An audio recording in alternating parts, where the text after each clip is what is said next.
We've got Par le feu, le fer et la foi on the table. This is by Shot, Shock and Faith. By Shot, Shock and Faith. By Hexasim. And this box contains 5 battles from the Wars of Religion, 1562 to 1598. It all looks pretty cool.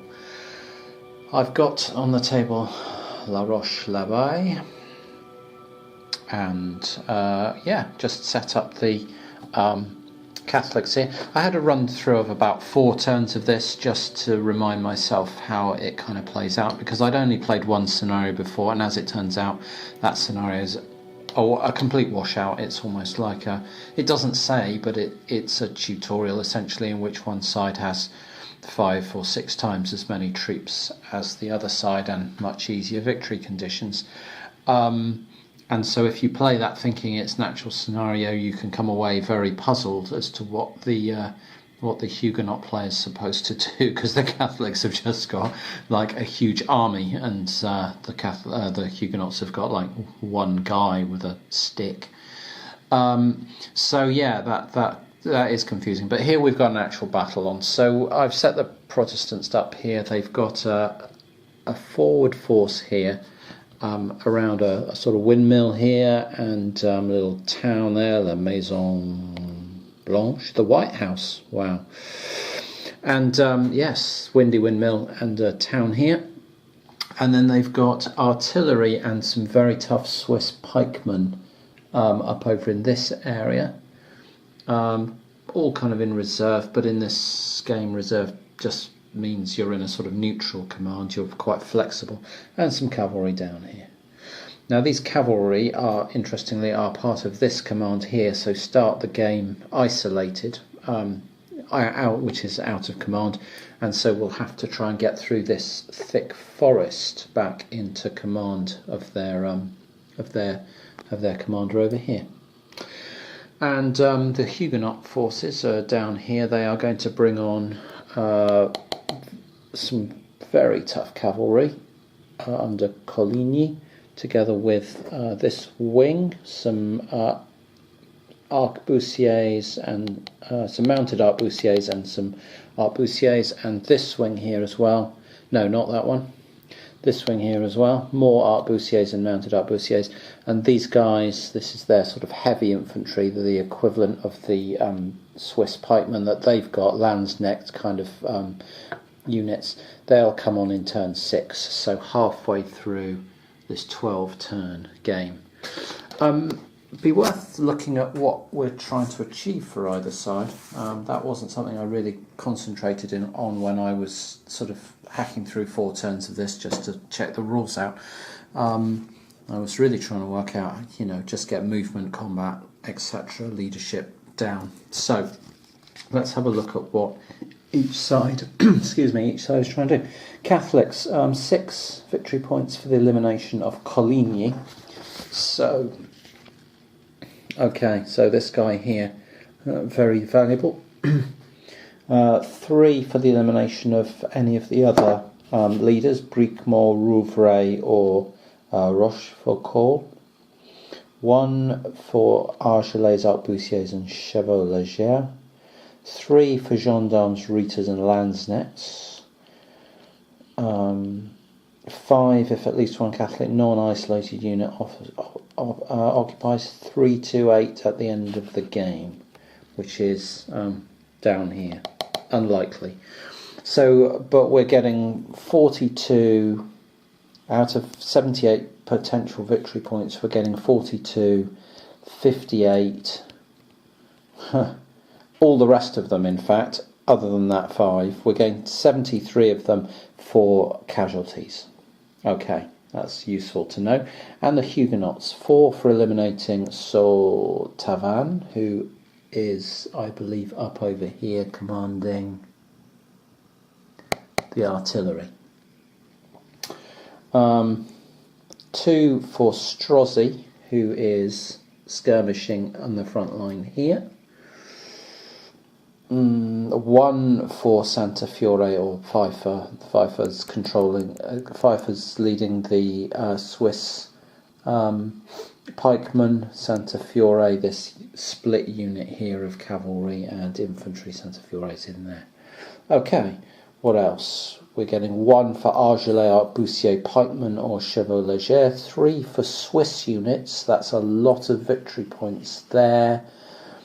5 if we can get a unit occupying 301, and 4 if we can take the baggage unit. Okay, so there's 9 victory points available for non-elimination things. Everything else is elimination, but we can have 5 for 301, which is the road of the other side of the board here. That's zone 301. So if we can get all the way across the board following this road, 5 victory points, and 4 victory points for the baggage unit, which will be in here somewhere with the artillery. I bet it's in here. Boom. There it is. So, yeah. So that's, but largely speaking, the points are all coming from casualties. So this is 2 armies bumping together and, attempting to get a casualties or military victory over the other, rather than achieve sort of very specific geographical objectives, or relieving a siege or something like that. This is just a straightforward meeting engagement where both sides are trying to defeat the other army. So yeah, the sequence of play is pretty straightforward. You do leadership to see if your units are in command. You isolate ones that aren't, which gives them limitations. Then you move, the enemy can reaction fire, then you do combat, and then you do any reorganisation if you've got disordered units that can reorganise, and then the other player does the same. It's fairly straightforward. There are some nice things about this game, like a lot of Hexasim titles. It uses graphic design in a very interesting way. So, for example, you can see that it's area move rather than hexes, but you can see dotted lines and solid lines, and that tells you that this costs no extra movement points to cross, whereas this costs 1 extra to cross. The zone type will tell you how many movement points it costs to enter: 1 for a zone 1, 2 for a zone 2, 3 for a zone 3. So crossing from here into here would be 3 movement points plus 1 for that, so that would be 4 movement points into there. If you enter an enemy zone of control, that's plus 1 movement point. So if you went from here to here, although it's a zone 1 across a dashed line, which is no extra, you'd pay nothing for that, 1 for the zone, but 1 extra for the zone of control from these guys here. And also worth mentioning that if you spend 3 movement points to enter any particular zone, you have to make a quality check, which if you fail it, you become disorganised, and the quality of units is that circled number up there. So if you, for example, were in here, as you might want to be right at the start, approaching these mounted arquebusiers, if you cross into here, that's 1 to cross the line, 1 into the zone, and 1 for the zone of control. That would be 3 movement points, and you'd be making a quality check to move in there. So you can use your zones of control to make it difficult to move around the map. And if you spend 4 movement points to move into a zone, then you are automatically disordered with no quality check. So if we came in here, these guys are projecting a zone of control into this zone because junctions count as adjacent. So we have a zone of control, the Catholics have a zone of control in here. So if you were attempting to move, say, from here into there, that would be 3 for the zone, 1 for this, and 1 for the zone of control. That would be 5 movement points. But even if you were moving in from here, which would normally be 3, the 1 from the zone of control would make it 4, and you'd automatically disorder as you came in there, which would be unpleasant, because I don't know if you could attack when disordered, and you couldn't get out of disordered while adjacent to an enemy. So yeah, that's how movement is kind of working, and neatly regulated on this map, so you can see how it's going to work wherever you are. You can plot your movement around quite nicely using this system. The zones also tell you what the stacking limits are. Stacking limit of 4 units, 3 units, 2 units, and obviously something with an X like that, no units. So there it is. We've got to get the Huguenots coming onto the map, and I will drop in as things happen. We have the Huguenots on the board then. Coligny charged his cavalry pretty much straight up the road, and this wing from Rouvray followed round this way. I did, in my sort of early playthrough of a few turns, I sent them out this way, but they kind of get bogged down in this river and woods over here, and it's not very good ground to be on, and there's no reason to be going this way anyway, particularly. So they came up to support this attack down the road, and this wing swung some cavalry out there, and his infantry's back over here, but he's going to head round and try and get into this space back up over here. So the Protestants have got some reactions to do. These guys could reaction fire, but if they did, that would mean making a combat roll against something in here, and they don't fancy that. So they're going to avoid that. These arquebusiers in here really don't like their situation very much. They don't want a reaction fire with their 1 strength point. They would much rather try and withdraw. So cavalry withdrawal, I've got a feeling that they have to make a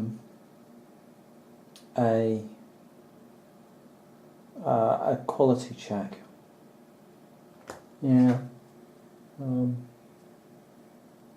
Yes, they do. If they're reacting to cavalry, and cavalry is everything that they've got round them, cavalry there, cavalry there, cavalry there, then they have to make a quality check. So they have got a 3 and a 3, but they are in skirmish order, and skirmish orders gives them a -2 on the die roll, which is going to help them a lot.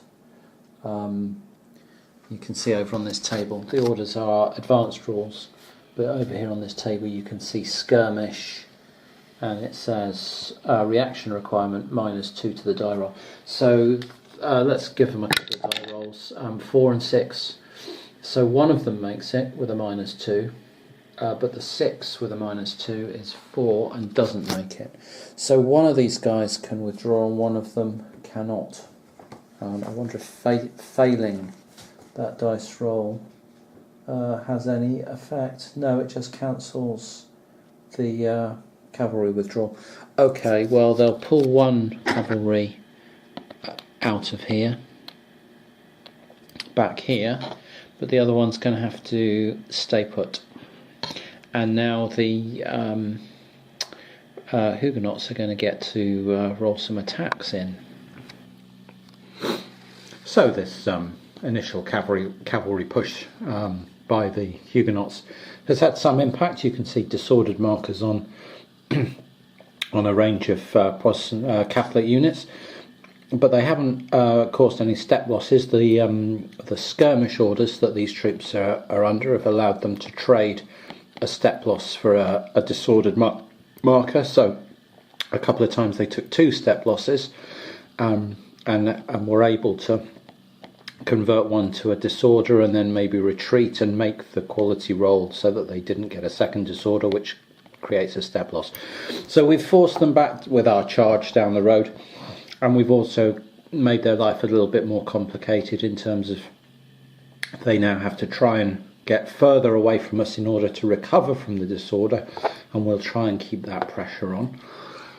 And we move now over to the Catholic side, where they have to just try and decide where they want to fight the battle. Essentially, are they going to try and move?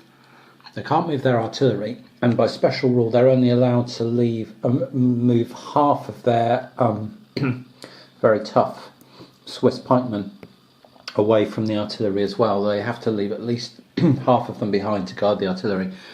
So are they going to try and push through all this ugly woods or come around the road here to try and join the battle? Or are they going to try and fall back with these guys and hold the river line? Really not quite sure how they want to play this at the moment. Well, I've got to midway through the 4th turn here in La Roche L'Abeillie, part of Shock, and Faith. And you can see it's a pretty static battlefield. You know, the Huguenots have just about pushed across this river, even with massively qualitatively superior force. It's taken ages to push across, and they've been largely blunted here because the Catholics have moved cavalry up, and then they've moved large quantities of these really tough pikemen up. Is that them there? No, that's them there. They're up here. So they're stiffening up here. So they've kind of stiffened their lines with those pikemen. They've solidified the centre with the cavalry that started off down over here, and it's very difficult to move through. So the game is pretty static. You can start seeing these disorganised markers scattered about. But, you know, I think there's been one step loss in the entire game so far. Partly because most of the time, if you're defending, you can trade space for step losses. It's only if the Huguenots start taking retreats and or step losses, they can't trade them because they're on attack orders. But they could drop out of attack orders into skirmish or something, and then not have that risk, which they might have to start to do, since any attempts to attack here have been largely blunted for the moment.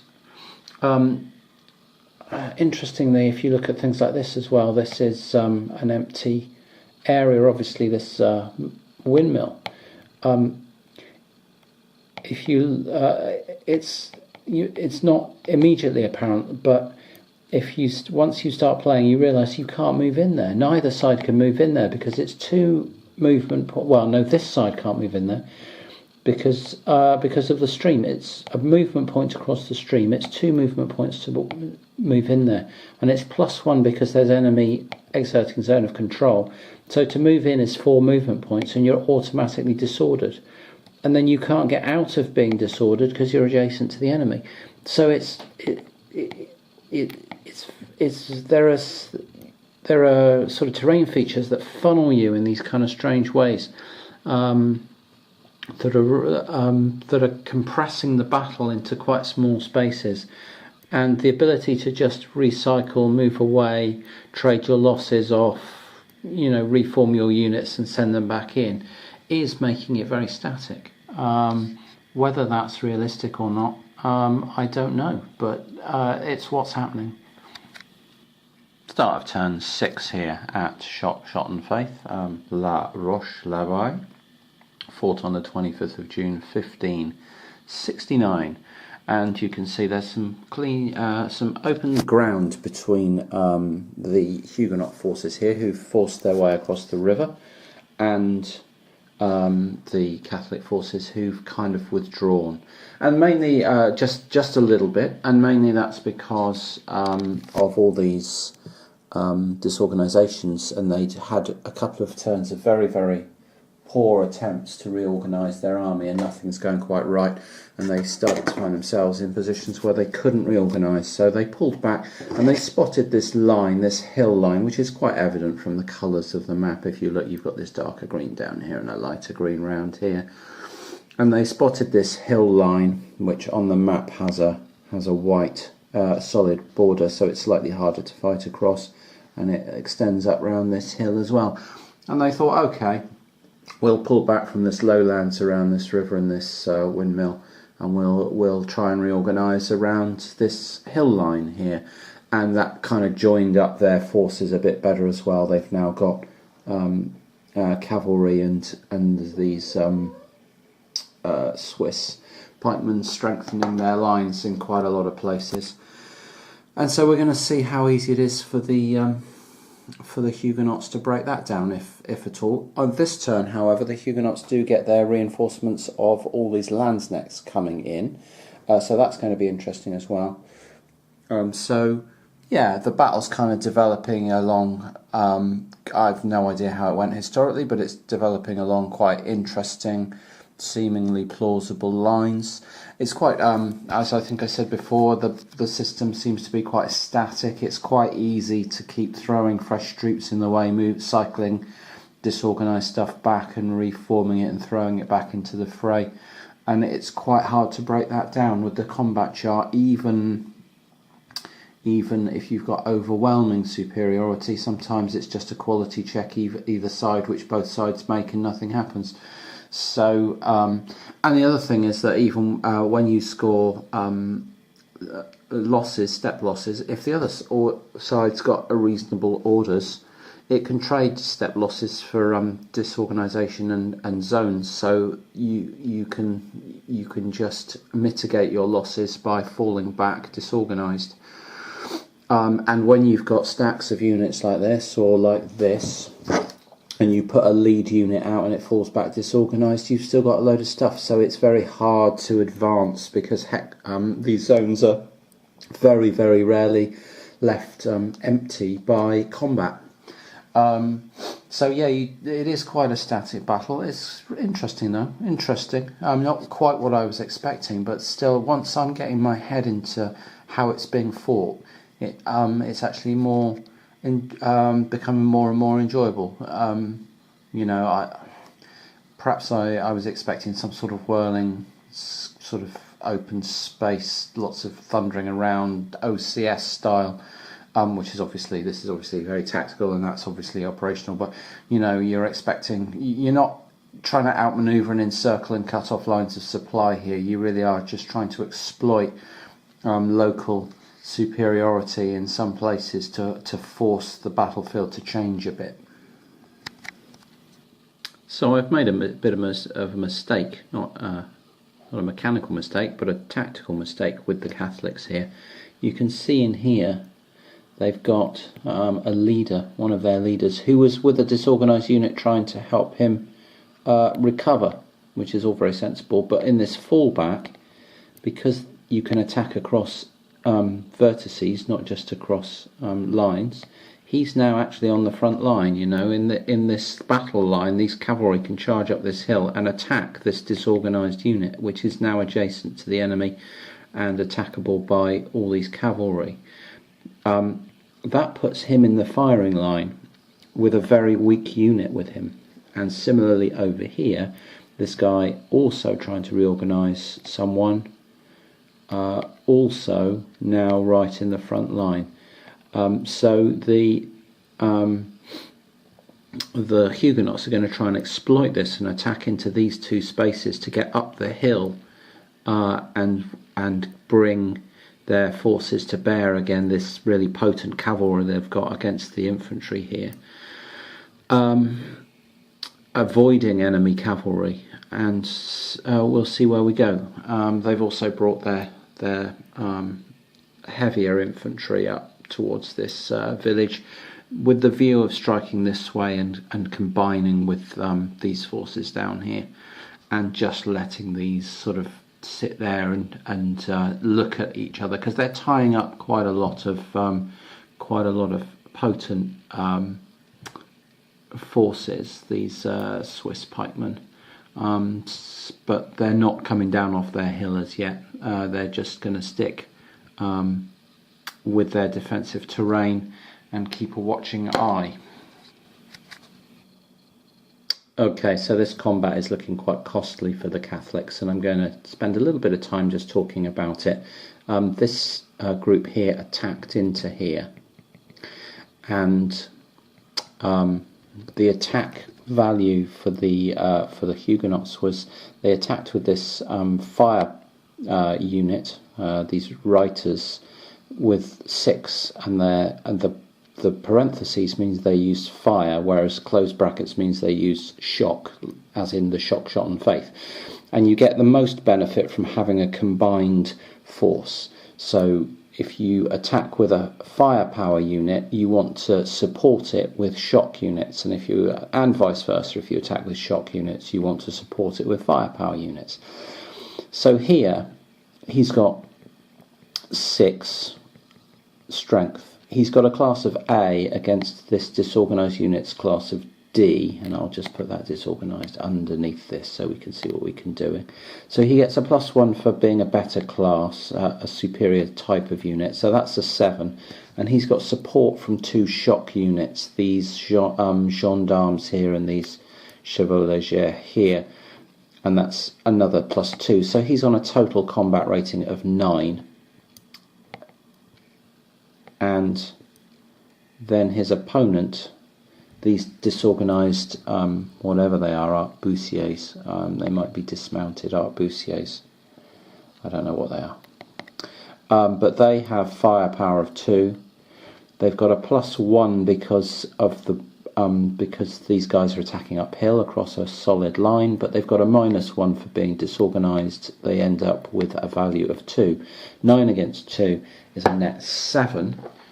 So we come over here on the combat table, and we are on the 6 or greater table, and the Huguenots rolled a 3. The 3 means the attackers suffer no effects, the defender 1 step loss and a leader loss check. Okay, so here's the problem now that the Catholics face. They're on skirmish orders, so they could convert the step loss into a disorganised, but another disorganised on this unit will result in a step loss anyway. But they could do that, and it would allow them to hold the space. So they could take the step loss and hold the space. The alternative is to try and convert the step loss into a retreat, which would mean trying to roll less than this guy's quality number. He's got a leader with him, so less than 4.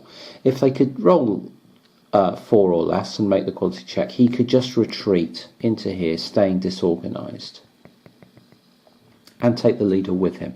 But we still have to do the leader loss check, and that's going to be very, very nasty, because you have to roll a d6, add the number of units with the leader, and get greater than 5, I think. So he's going to have to roll a good number to survive this. Either way, if this guy retreats back in here, which was the alternative, these guys now advance into here, and they're right next to a great big stack of disorganised Catholics, which then can't reorganise, which then have to move further away, and you've got this section down here split off from the main army, and they're going to really struggle to retreat into these woods. That's going to cause step losses trying to retreat into terrain this rough, if they get forced to retreat. So that would look quite nasty. And they're getting split up away from their leader, and they're going to start running into results where they're isolated. That could all get quite bad, or it doesn't look like a great situation developing. So I think they're going to have to try and hold the zone, at least for now, by accepting the step loss, because the idea of them getting split up doesn't look that great.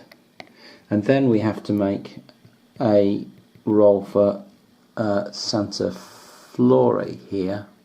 I think that's his name. It's very hard to read. Santa Flore here.